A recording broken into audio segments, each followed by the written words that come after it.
Hey, what's up, guys? So I made a video that I just posted today about validation and approval and using EFT to help collapse that need or addiction for validation and approval.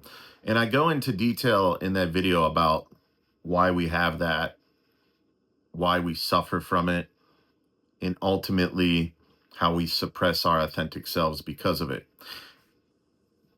And I had this intuitive thought about my own life, specifically as a child growing up. What was unique about me was that I lived in many different areas growing up. I came from a military lifestyle, my father being in the military. I was born in South Carolina, then we moved to Connecticut, Massachusetts, Pittsburgh, right? So I was all over the place just in the first, 6, 7 years of my life.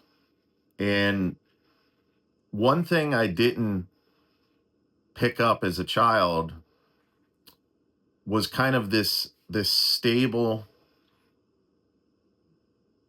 life, you could say lifelong, this stable lifelong need for approval and validation from others, because everything was constantly changing. So there was constantly novelty and change in my life, right? So I'd be at one school for a little bit, then I would have to go to another school, meet new friends, right?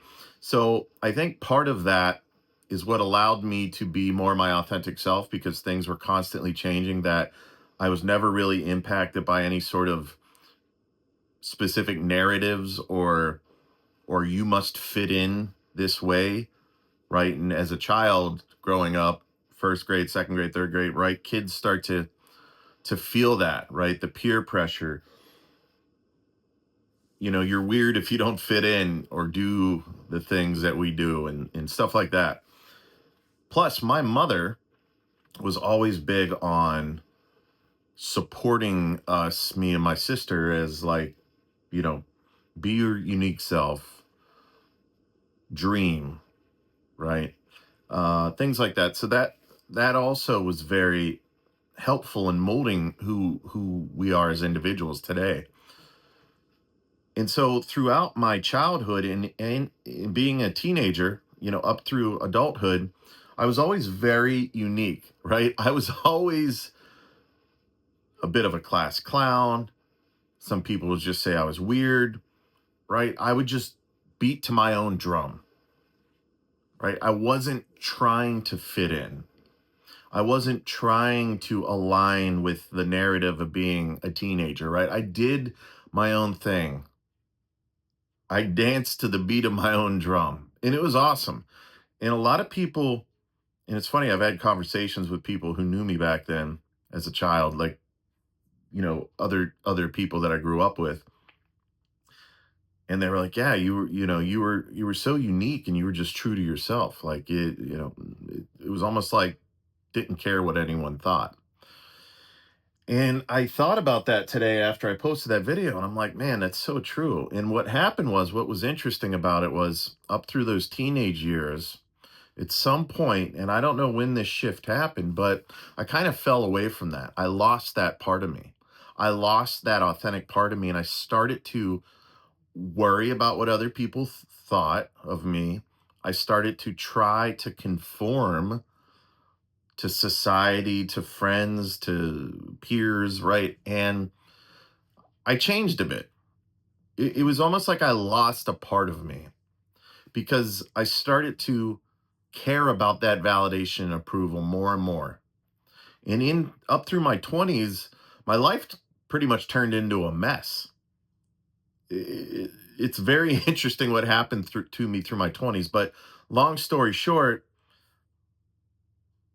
there was all sorts of negative consequences because of that, right? I started suppressing my authentic, unique self, the weird self that some of those kids would say, but I started to conform with what I thought I should be doing or should be portraying myself as in my 20s. The funny thing was, it wasn't until I was in my 30s that I really started to take on personal development and kind of find my true authentic self again. And it was funny because it kind of led me back to this just unique person who I am. And I'm so happy that I found that unique person again. And so I think most adults will always deal with some level of the validation and approval challenge, right? Because it's so hardwired into who we are as human beings. But finding that unique, authentic self is so important. And the whole purpose of this video was I wanted to share that story with you, right? What were you like as a child? Were you pushed to conform even as a child? Or did you do it later in life? Right? Think about that. What interested you? How did you act? How did you behave? What were you interested in? How did you dress? Like what things did you forget about as you matured and turned into an adult? What aspects of that child self did you leave behind that were actually shining examples of your authentic self? It's a good inner dialogue to kind of drum that up. Think about it, meditate on it. And perhaps going through that tapping video, and if you haven't watched it yet, go check it out. See what comes up. See what comes up when you're tapping. This can be really powerful.